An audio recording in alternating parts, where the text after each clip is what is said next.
Good morning and welcome to day 19 of Advent.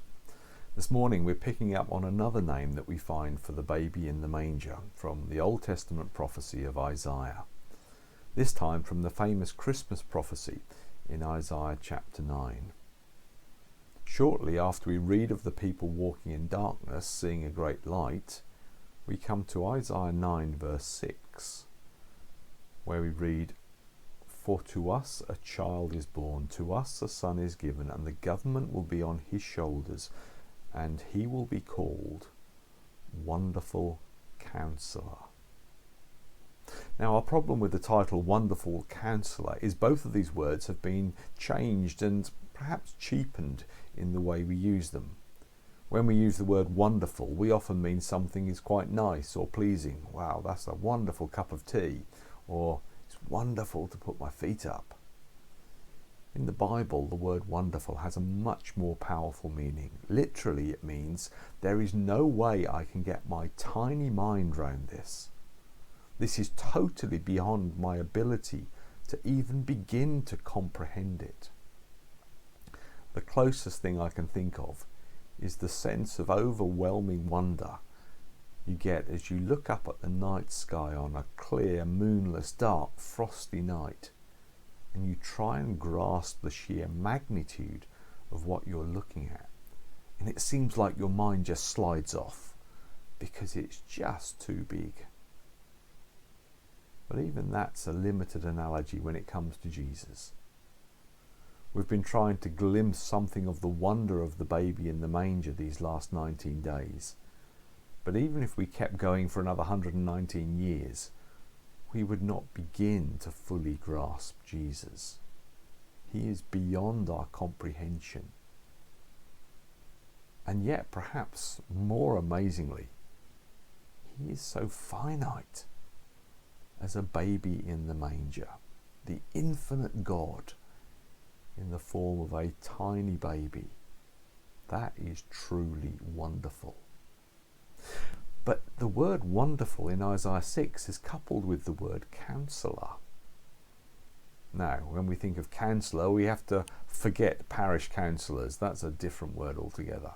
We have to forget therapists. The word counselor is used in the Bible to describe the extreme wisdom of a very wise ruler. Someone who just understands life, someone you can go to with your most difficult problems, and you can be pretty sure not only does he have the power to help, but he also knows precisely what to do. King Solomon is perhaps the greatest example in the Old Testament of a wonderful counselor. He was a great king and he just understood just about everything. That is Jesus. According to Isaiah, Jesus is the wonderful counselor. His wisdom is just staggering.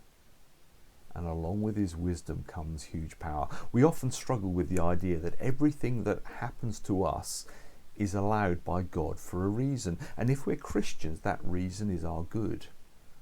That's a hard thing to come to terms with, isn't it, if you're in the middle of something difficult? We quote verses like Romans 8:28, but at the end of a year like 2020, many of us are thinking, seriously? Are you telling me, God, that everything that's happened this year, you are working out for my good? Jesus, do you expect me to believe you are using this year to bless me in a way that I couldn't have been blessed without 2020? I don't think so. The trouble is, it's beyond our comprehension, isn't it?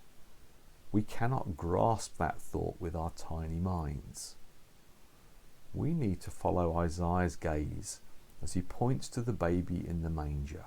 And as he says to us, let your minds be blown by the infinite wisdom and power of the one who will work out everything, every obstacle, every challenge, every sorrow, every hardship, for your good. Did you know that one day, if you're a Christian, you will be able to say, and now I'm going to slightly misquote Robert Murray McShane, you will be able to say, when this passing world is done, when has sunk yon radiant sun, when I stand with Christ on high, looking o'er life's history, then, Lord, shall I fully know, not till then, how absolutely wonderful your ordering of my life has been.